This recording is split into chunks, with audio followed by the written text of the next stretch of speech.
बच्चों good morning. कक्षा एकादश विषय हिंदी, राधा मोहन परसैया सरस्वती विद्या मंदिर इंटर कॉलेज सिरसागंज।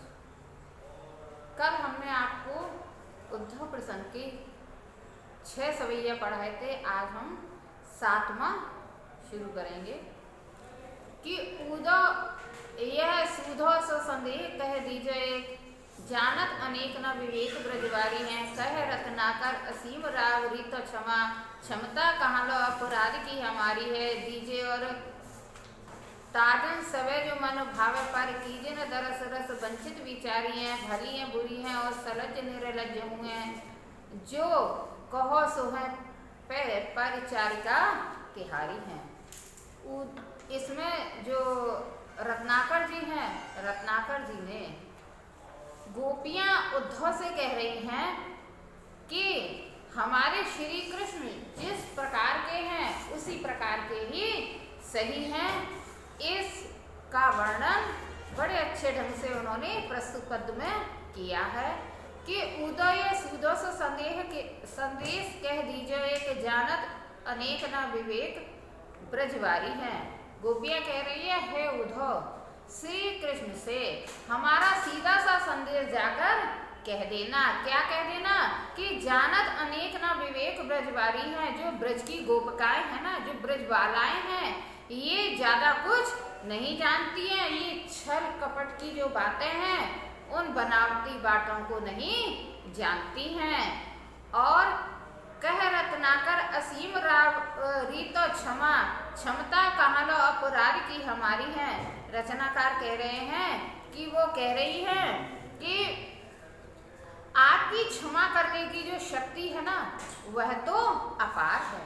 असीम रीतो क्षमा, तुम्हारी जो श्री कृष्ण है ना वो कह रही है कि तुम्हारी जो क्षमा करने की शक्ति है वह तो अपार है। क्षमता कहाँ लो अपराध की हमारी है, लेकिन हमारे पास इतनी शक्ति कहाँ है जो हम स्वाभाविकता को छोड़कर अलग हम कोई अपराध कर सकें। अर्थात हम तो ज्यादा अपराध करने में भी समर्थ नहीं हैं कि दीजिए और ताजन सवे जो मन भावे पर कीजिए न दरस रस वंचित विचारी हैं। रत्नाकर कवि कह रहे हैं कि उन्हें जो भी कुछ अच्छा लगे वह सब अपनी इच्छा के अनुसार करें और हमें वे सब प्रताड़नाएं दीजिएगा, किंतु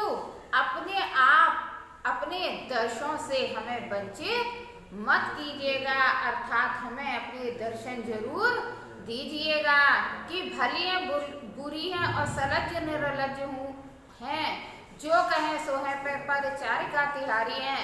गोपिकाएं कह रही हैं कि हम अच्छी हैं या बुरी हैं, हम लज्जा से युक्त हैं या लज्जा से हीन हैं, जो भी वो समझें हम वह हैं। किंतु यह तो सत्य बात है कि हम जैसी हैं वैसी आपकी सेविकाएं ही हैं, यानी हम अपने समस्त अपराधों के उपरांत भी आपकी कृपा के अधिकारी हैं, क्योंकि हम आपकी ही सेविकाएं हैं, किसी अन्य की नहीं। पद क्रमांक 8। धाई जित तित ते विदाई है तो उद्धव की गोपी भरी आरती समारती न सासुरी, कह रत्नाकर मयूर पक्ष को लिए को गुंज अंजलि, उमाह प्रेम आसुरी भाव भरी, को लिए रुचिर सजाव दही, को मही मंजु दावी दल कते पासुरी, पीत पट नंद यशमत नवनीत देव, कीरत कुमारी सुरवारी दई बांसुरी। जो प्रस्तुत पद है, प्रस्तुत पद में जो रचनाकार हैं, रचनाकार ने जो उद्धव जब कृष्ण के पास मथुरा ब्रज से वापस लौट कर जाते हैं तो उन्हें विदाई के समय राधा जी ने, नंद ने, यशोदा मैया ने, गोपिकाओं ने जो जो उन्हें कृष्ण को देने के लिए विभिन्न उपहार दिए हैं, उन उपहारों का सुंदर वर्णन प्रस्तुत पद में रचनाकार ने किया है कि धाई जित तित ते विदाई हेत उद्धव की गोपी भरी आरती समारती न सांसुरी। रत्नाकर कवि कह रहे हैं कि जब गोपियों को ये खबर लगी कि उद्धव ब्रज से जा रहे हैं तो गोपियां अत्यंत व्याकुल हुई और उन्होंने विदाई देने के लिए वो इधर उधर दौड़ने लगी कि गोपी भरी आरती समारती न सासुरी। वह इतनी दुखी हो गई कि वो ठीक प्रकार से सांस को भी नहीं ले पा रही थी। कह रत्नाकर मयूर पक्ष को लिए कोई गुंज अंजुरी उमा है प्रेम आंसुरी। रत्नाकर कवि कह रहे हैं कि उनको विदाई में श्री कृष्ण को देने के लिए कोई गोपी मोर के पंख को लेकर आई तो कोई गोपी अपने हाथों में गुंजा फल को लेकर आई और उमा है प्रेम आसुरी और वह प्रेम पूर्वक उनको देने लगी कि भाव भरी को लिए रुचिर सजाव दही। कोई भाव से भरे हुए अपने हाथ में दही को लेकर आई। को कहे मंजुदाव दल कद पांसरी। और जो कोई गोपी है वह कोई गोपी अपनी पसलियों को दबाए हुए है तथा पीत पट नंद यशमत नवनीत दयो कीरत कुमारी सुर बारी दई बांसुरी। रत्नाकर कवि कह रहे हैं जो यशोदा मैया नंद है, नंद बाबा ने उनको पीताम्बरी दी, यशुमत नवनीत नयो और यशोदा मैया ने उनको मक्खन दिया। कीरत कुमारी सुरबारी दई बांसुरी और कीरत कुमारी यानी जो राधा जी हैं, राधा जी ने उनको बांस की बांसुरी प्रदान की।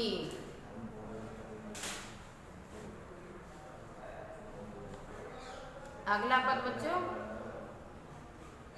कि प्रेम मद छाके पग परत कहाँ के कहाँ थाके अंग नैने शिथिलता सुहाई है। कह रत्नाकर यो आवत चकात उदो मानो सुधियाद को भावना भुलाई है कि धारत धरा पे ना उदारी अति आदर्शों सारत बहोलिनी जो आंस अधकाई है। एक कर राजा नवनीत यशोदा को दियो, एक कर बंसीवर राधिका पठाई है। जो प्रस्तुत पद है, प्रस्तुत पद में रत्नाकर जी ने जो प्रेम की अधिकता के कारण जो उद्धव की मनः स्थिति हुई है, उस उद्धव की जो विचित्र स्थिति है उसका वर्णन प्रस्तुत पद में रत्नाकर जी ने बहुत ही सुंदर ढंग से किया है कि प्रेम मद छाके पग परत कहाँ के कहाँ थाके अंग नैने शिथिलता सुहाई है। उद्धव ब्रज से मथुरा के लिए चले तो ब्रज की गोपियां राधा, नंद बाबा और यशोदा मैया आदि ने उन्हें अत्यधिक भावपूर्ण से विदाई दी है और ब्रजवासियों ने प्रेम रस की आकंठा का पान किए हुए उद्धव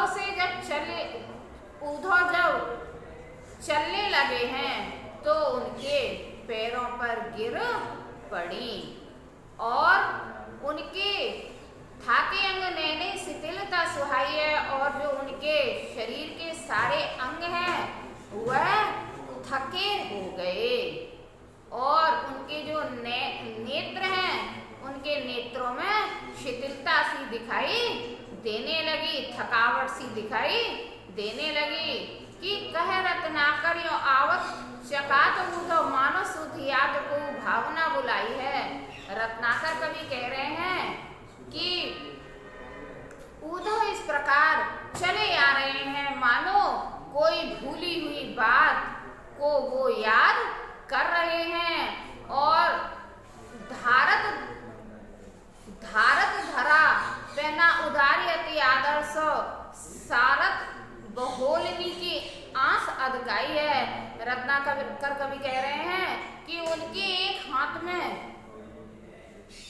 एक धारत धरा पे ना उदारी अति आदर्श सारथ बहोरियन सो आस अधिकाई है। रत्नाकर कवि कह रहे हैं कि उनके जो ये चीजें हैं उन चीजों का वो इतना सम्मान कर रहे हैं कि सम्मान के कारण वो उन चीजों को भूमि पर नहीं रख रहे हैं। कि सारथ बहोलिनी सो आंस अधिकाई है, जो उनकी आंखों में आंसू आ रहे हैं तो वो उन आंसुओं को अपने कुर्ते की बाह से पोंछ रहे हैं कि ये आंसू मेरे कहीं जमीन पर न गिर जाए। एक कर राजा नवनीत यशोदा को दियो, एक हाथ में वो यशोदा मैया ने जो उन्हें मक्खन दिया है उस मक्खन को लिए हुए हैं। एक कर बंसी भर राधिका पठाई है और एक हाथ में जो राधा जी ने श्री कृष्ण के लिए बांसुरी दी है उस बांसुरी को वो हाथ में पकड़े हुए हैं। यानी वो वहां से विदाई में जो चीजें मिली हैं उन चीजों का इतना सम्मान कर रहे हैं। बच्चों आज यहीं तक, आगे का कल।